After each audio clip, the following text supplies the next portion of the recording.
Hi everyone, welcome to click विद्यास YouTube channel. और अब हम पाइथन प्रोग्रामिंग लैंग्वेज के कोर्स को स्टार्ट करेंगे। इस वीडियो में हम अपना इन्वायरमेंट सेटअप करने वाले हैं।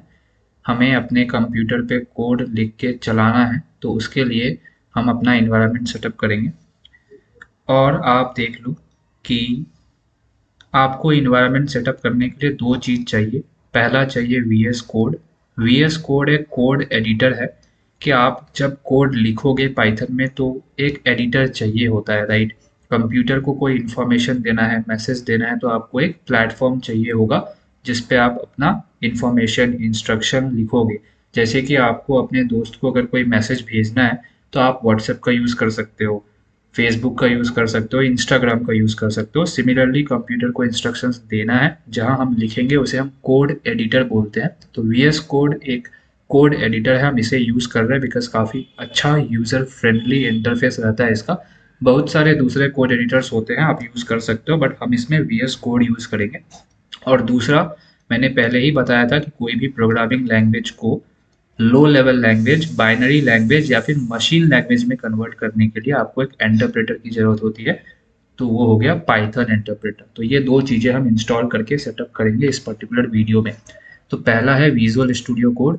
इसको इंस्टॉल करने के लिए आप सिंपली गूगल पे जाके लिख सकते हो download VS code for Windows. हम विंडोज़ ऑपरेटिंग सिस्टम यूज़ कर रहे हैं तो हम विंडोज़ लिखेंगे। आप मैक ओएस लिनक्स यूज़ कर रहे हो तो उसके लिए अकॉर्डिंगली लिख के इंस्टॉल कर सकते हो। तो यहाँ आप देखोगे पहला लिंक आ गया, download visual studio code for Mac Linux Windows. तो आप इस पे जाते हो और यहाँ आपको विंडोज़ के लिए भी मिल जाएगा, डेबियन के लिए मिल जाएगा, मैक के लिए मिल जाएगा। हम विंडोज़ है और हमारा जो आर्किटेक्चर है वो x64 है। अगर आपको आर्किटेक्चर देखना है अपने सिस्टम का तो आप कमांड लाइन पे जा सकते हो, सर्च कर सकते हो cmd, आपको कमांड प्रॉम्प्ट मिलेगा और उसमें आप ये कमांड टाइप करके ms info 32। तो ms info means Microsoft system का जो सिस्टम इंफॉर्मेशन है वो इस कमांड से आपको मिल जाएगा। तो आप देखो यहाँ सिस्टम की समरी आपको देखने को मिल रही है और सिस्टम टाइप आपका क्या है, x64। तो अगर आपका सिस्टम टाइप x64 है तो आप जा सकते हो यहाँ पे और यहाँ पे सिंपली क्लिक करके डाउनलोड कर सकते हो। Thanks for downloading VS code. और यहाँ अगर आप ऊपर देखोगे तो वन डाउनलोड इन प्रोग्रेस और वीएस कोड जो है वो डाउनलोड हो रहा है। तो इस तरीके से हमने अपना वीएस कोड डाउनलोड कर लिया। मैं वेट करूंगा इसके डाउनलोड होने का, फिर स्टार्ट करते हैं। तो अपना वीएस कोड डाउनलोड हो चुका है। आप देख सकते हो यहाँ डाउनलोड हिस्ट्री में जाके VS code has been downloaded. अब हम अपने फाइल एक्सप्लोरर के डाउनलोड्स वाले फोल्डर पे जाएंगे और ये यहाँ वीएस कोड डाउनलोड हो चुका है। अब इसे इंस्टॉल करने के लिए आप सिंपली इस पे डबल क्लिक करो और ये ओपन होगा लाइसेंस एग्रीमेंट। आप आई एक्सेप्ट द एग्रीमेंट पे क्लिक करके नेक्स्ट क्लिक करो और ये प्रोग्राम आपको कहाँ स्टोर करना है उसका पाथ दिया हुआ है ये। तो आप इसे चेंज कर सकते हो चाहे तो, but I will keep it default. Next करते चलते हैं और नेक्स्ट करते चलते हैं और ये सब बाय डिफ़ॉल्ट सेटिंग्स है। इसे भी सिंपल नेक्स्ट करते चलते हैं और यहाँ इंस्टॉल पे क्लिक करते हैं। तो ये प्रिपेयर कर रहा है इंस्टॉल करने को, ये थोड़ा टाइम लेगा। तब तक हम क्या करते हैं, इसे मिनिमाइज करके पाइथन इंटरप्रेटर इंस्टॉल करने पे चलते हैं। जैसा कि मैंने बताया था कि आपको दो चीज़ें इंस्टॉल करनी है, एक वीएस कोड जहां आप कोड लिखोगे एंड दूसरा उस कोड को मशीन कोड में कन्वर्ट करने के लिए आपको पाइथन चाहिए। तो आप जाओगे अगेन गूगल पे जाके आप न्यू टैब खोलोगे और उसमें लिखोगे download Python for Windows. Again अगर आप मैक ओएस या लिनक्स पे है तो आप मैक ओएस एंड लिनक्स के लिए इंस्टॉल कर सकते हो, डाउनलोड कर सकते हो। यहाँ हम पहले लिंक पे गए और download the latest version of Windows जो कि 3.13.1 है, हम यहाँ क्लिक करेंगे और अगेन यहाँ डाउनलोड स्टार्ट हो चुका है पाइथन का 27.4 MB। तो ये टाइम लेगा। अब हम जाते हैं जो हमारा इंस्टॉल हो रहा था वीएस कोड, तो ये इंस्टॉल हो चुका है। अब हम यहाँ फिनिश पे क्लिक करेंगे and VS code has been installed और पाइथन अभी भी इंस्टॉल हो रहा है। और इंस्टॉल होने के बाद वीएस कोड ऑटोमेटिकली यहाँ ओपन हो गया और आप क्लिक करोगे तो आपको ये दिखेगा कि वीएस कोड कुछ ऐसा दिखता है। आप यहाँ पे एक टूल ले सकते हो, अपने थीम्स चेंज कर सकते हो, बहुत सारे सेटिंग्स कर सकते हो। बट एक बेसिक ओवरव्यू अगर मैं दूँ तो ये है आपका फाइल, कि आप वीएस कोड में जो भी कोड लिखोगे, जो भी फाइल्स बनाओगे वो आपको यहाँ दिखेगा, जो भी फोल्डर बनाओगे, जो भी फाइल बनाओगे उसको वो आप यहाँ दिखेगा। और यहाँ से आप कोई भी नया टेक्स्ट फाइल, नया फाइल बना सकते हो, कोई भी फाइल ओपन कर सकते हो, कोई भी फोल्डर ओपन कर सकते हो। ठीक है, अब हम फाइल बनाने का मतलब हम कोड लिखेंगे। ठीक है, और मैंने इंट्रोडक्टरी वीडियोस में आपको ये बताया था कि हमारा जो सॉफ्टवेयर का कोड होता है वो हार्ड ड्राइव में होता है या फिर एसएसडीज में होता है। तो हम यहाँ जल्दी से डी वाले ड्राइव में जाके या फिर ई वाले ड्राइव पे चलते हैं। ई वाले ड्राइव पे चल के हम नया फोल्डर बनाएंगे, वीएस कोड पाइथन करके। आप कुछ भी दे सकते हो नाम, डेमो के लिए हमने लिख दिया वीएस कोड का पाइथन का जो कोडिंग होगा हम इस वाले फोल्डर पे करेंगे। तो आपने ये फोल्डर यहाँ बना दिया, एंटर। अब वीएस कोड पे जाके मैंने बताया था फाइल पे जाके कोई भी नया फोल्डर ओपन कर सकते हो, तो यहाँ आप ओपन फोल्डर करो, आपको दिख जाएगा ये फाइल एक्सप्लोरर। हमने दिस पीसी में जो ई वाला ड्राइव था वहाँ फोल्डर बनाया था, तो ये वाला फोल्डर मैं सेलेक्ट करके यहाँ वीएस कोड में ओपन कर दूंगा। ठीक है, आप यहाँ नया फोल्डर बना सकते हो, ये देखोगे तो आप यहाँ से नया फोल्डर भी बना सकते हो। तो इस फोल्डर के अंदर पाइथन करके आप एक फोल्डर बना लो, और इस फोल्डर के अंदर यहाँ से न्यू फाइल आप बना सकते हो। आप मान लो hello.py, कोई भी पाइथन का स्क्रिप्ट लिखोगे, कोड लिखोगे, तो उसका जो एक्सटेंशन होगा वो होगा .py। तो hello.py करके आपने पाइथन फोल्डर के अंदर एक फाइल बना दिया। कहीं भी बना सकते हो आप, किसी भी तरीके से स्ट्रक्चर कर सकते हो अपने फोल्डर एंड फाइल्स को। बट मैंने सिंपल जो है ई ड्राइव में वीएस कोड पाइथन कोडिंग करके एक फोल्डर बनाया, फिर उसके अंदर एक पाइथन फोल्डर बनाया, और पाइथन फोल्डर के अंदर मैंने hello.py फाइल दे दिया। अब आप यहाँ पे सिंपल सा कोड लिखोगे। जो इंट्रोडक्टरी वीडियो था पाइथन प्रोग्रामिंग लैंग्वेज में, उसमें हमने ये बताया था, देखा था कि अगर आपको कुछ प्रिंट करना है, दिखाना है यूज़र को, तो आप सिंपली प्रिंट स्टेटमेंट लिख सकते हो, प्रिंट हेलो। अब बात आती है कि आप इसे रन कैसे करोगे। तो मैंने क्या बताया था कि ये कोड एडिटर है। अब इस कोड एडिटर में आपने कोड लिख दिया, लेकिन इसे रन करने के लिए आपको पाइथन इंटरप्रेटर की ज़रूरत है, बिकॉज पाइथन इंटरप्रेटर ही इस लैंग्वेज को मशीन कोड में कन्वर्ट करेगा और फिर उसे रन करेगा।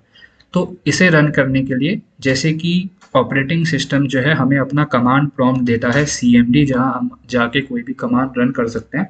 सिमिलरली ये वाला कोड एडिटर वीएस कोड भी हमें एक कमांड प्रॉम्प्ट देता है, टर्मिनल बोल लो आप उसे। तो आप यहाँ टर्मिनल पे जाके न्यू टर्मिनल पे क्लिक करके रन कर सकते हो। ठीक है, तो let's try to run this particular script. ठीक है, तो टर्मिनल ओपन हुआ, हम किसके अंदर है, ई में वीएस कोड पाइथन कोडिंग, इसके इस फोल्डर के अंदर है। बट हमारा जो स्क्रिप्ट है hello.py वो किस फोल्डर के अंदर है, पाइथन फोल्डर के अंदर है। तो हमें कमांड रन करेंगे cd पाइथन। तो cd पाइथन क्या करेगा, हमें वीएस कोड पाइथन कोडिंग के पाइथन फोल्डर में लेके जाएगा। तो आप देखोगे पाथ चेंज हो चुका है, now we are inside VS code Python coding and Python. ठीक है, अब हम क्या कर सकते हैं, पाइथन का यूज करके, पाइथन क्या है, कमांड है, तो इस कमांड का यूज करके हम hello.py फाइल को रन कर सकते हैं। बट एक इंटरेस्टिंग चीज यहाँ होगा, आप देखोगे जैसे ही आपने पाइथन का यूज करके hello.py लिखा, hello.py को आपने रन करने का ट्राई किया यूजिंग पाइथन, तो ये क्या बोलेगा, Python was not found, run without arguments to install from the Microsoft store. ये क्या बोल रहा है कि पाइथन जो सॉफ्टवेयर है या फिर इंटरप्रेटर है वो तो हमें मिला ही नहीं। ठीक है, वो हमें मिला ही नहीं, तो हमें पाइथन इंटरप्रेटर डाउनलोड करके इंस्टॉल करना पड़ेगा। ठीक है, तो हम अपने डाउनलोड्स वाले फोल्डर में फिर से जाएंगे और ये देखेंगे यहाँ ये पाइथन 3.13 ये डाउनलोड हो चुका है। अब इसे इंस्टॉल करने के लिए आप सिंपली जैसे वीएस कोड को इंस्टॉल करने के लिए डबल क्लिक किया था आपने, वैसे ही पाइथन को इंस्टॉल करने के लिए आप यहाँ डबल क्लिक कर दो। डबल क्लिक करके यहाँ आपको ये दिखाया गया है कि आप जब इंस्टॉल करोगे तो ये C users click app data local programs Python इस वाले फोल्डर में इंस्टॉल हो जाएगा। और इससे पहले आप इसे एडमिन प्रिविलेजेस दे दो और ऐड कर दो python.exe को पाथ में, बिकॉज डाउनलोड और इंस्टॉलेशन डिफरेंट होता है। डाउनलोड में आपने सर्वर से वो फाइल डाउनलोड कर लिया, पर इंस्टॉल में हमने पहले ही बताया था ऑपरेटिंग सिस्टम के इंट्रोडक्टरी कोर्स में कि हमारे सिस्टम में एक कोर सॉफ्टवेयर होता है, उसे हम ऑपरेटिंग सिस्टम कहते हैं, विंडोज़। और वो उसके ऊपर चलने वाले सारे सॉफ्टवेयर्स को मैनेज करता है। तो जो पाइथन हम इंस्टॉल कर रहे हैं वो भी एक सॉफ्टवेयर है, इंटरप्रेटर है, जिसे ऑपरेटिंग सिस्टम मैनेज करेगा। तो इंस्टॉल करने का मतलब ये होता है कि आपने जो फाइल्स डाउनलोड किया है उससे फाइल्स को एक्सट्रैक्ट करके सही जगह पे रखना आपके सिस्टम में, ताकि जब आप पाइथन सॉफ्टवेयर चलाओ चलाओ तो ऑपरेटिंग सिस्टम को पता चल सके कि हाँ पाइथन सॉफ्टवेयर है और यहाँ है। इसलिए हम पाथ में ऐड करते हैं python.exe को, ताकि ऑपरेटिंग सिस्टम को पता चल सके कि मुझे जो पाइथन सॉफ्टवेयर चलाना है वो यहाँ पे है। तो आप इन दोनों चेक बॉक्सेस को चेक करके इंस्टॉल नाउ पे क्लिक कर दो और ये इंस्टॉल हो रहा होगा। उससे पहले आप यहाँ पे इसे परमिशन दे दो यस करके। तो you can see that this installation process has got initialised, और थोड़ा टाइम लेगा ये इनिशियलाइज होने में, इंस्टॉल होने में। और एक बार ये इंस्टॉल होता है फिर हम मिलते हैं। और आप यहाँ देख सकते हो जैसे यहाँ एग्जीक्यूटेबल्स, डेवलपमेंट लाइब्रेरीज, स्टैंडर्ड लाइब्रेरी, तो ये सारे के सारे पैकेज्ड वर्जन में पाइथन सॉफ्टवेयर के अंदर होते हैं। हाय गाइस, तो आप जैसा देख सकते हो कि ये पाइथन का सेटअप सक्सेसफुल हो चुका है। इसका मतलब पाइथन इंस्टॉल हो चुका है। तो हम इसे क्लोज करके एक्चुअली जाके देखेंगे कि ये जो पाइथन हमने इंस्टॉल किया है वो पाथ में ऐड हुआ है या नहीं हुआ है। तो आप सिंपली यहाँ सर्च में जाके एडवांस्ड सिस्टम सेटिंग्स सर्च कर सकते हो। एडवांस सिस्टम सेटिंग्स पे आप क्लिक करो और आपको दिखेगा यहाँ इन्वायरमेंट वेरिएबल्स। तो ये इन्वायरमेंट वेरिएबल क्या है, जैसा कि हमने बताया था कि ऑपरेटिंग सिस्टम किसी भी सॉफ्टवेयर को मैनेज करने के लिए उसको एक पाथ देता है, ताकि ऑपरेटिंग सिस्टम को पता चल सके कि जो सॉफ्टवेयर मुझे चलाना है वो इस पाथ पे है। तो वही पाथ इन्वायरमेंट वेरिएबल में स्टोर होता है और इसके साथ साथ बहुत सारे कॉन्फ़िगरेशंस भी स्टोर होते हैं। तो यहाँ हम इन्वायरमेंट वेरिएबल्स में जाके चेक करेंगे कि जो पाइथन सॉफ्टवेयर हमने इंस्टॉल किया उसका पाथ है या नहीं है। तो आप देख सकते हो यूजर वेरिएबल्स में ये पाथ है, यहाँ आप क्लिक करो और एडिट पे टाइप करो, क्लिक करो, ठीक है। और आप देख सकते हो कि इतने सारे पाथ्स यहाँ एडेड है, जिसमें से पहला पाथ ये है प्रोग्राम्स पाइथन 313 और स्क्रिप्ट्स, और दूसरा पाथ पाइथन पाइथन 313। तो ये दो पाथ चाहिए पाइथन सॉफ्टवेयर को चलाने के लिए। ऑपरेटिंग सिस्टम को ये दो पाथ चाहिए, इसलिए ऑपरेटिंग सिस्टम में ने पाइथन को इंस्टॉल करते वक्त उसे पाथ में ऐड कर दिया। ठीक है, तो ये ऑलरेडी एडेड है, तो हमें कुछ अब अलग से करने की ज़रूरत नहीं है। अब हम फिर से जाएंगे VS कोड में, ठीक है। तो आप हमने क्या बोला था कि हमें कोडिंग एनवायरनमेंट सेटअप करने के लिए दो चीज़ें चाहिए। एक चाहिए कोड एडिटर जहां हम कोड लिखेंगे, ठीक है। VS कोड हमने इंस्टॉल कर लिया, डाउनलोड करके इंस्टॉल कर लिया।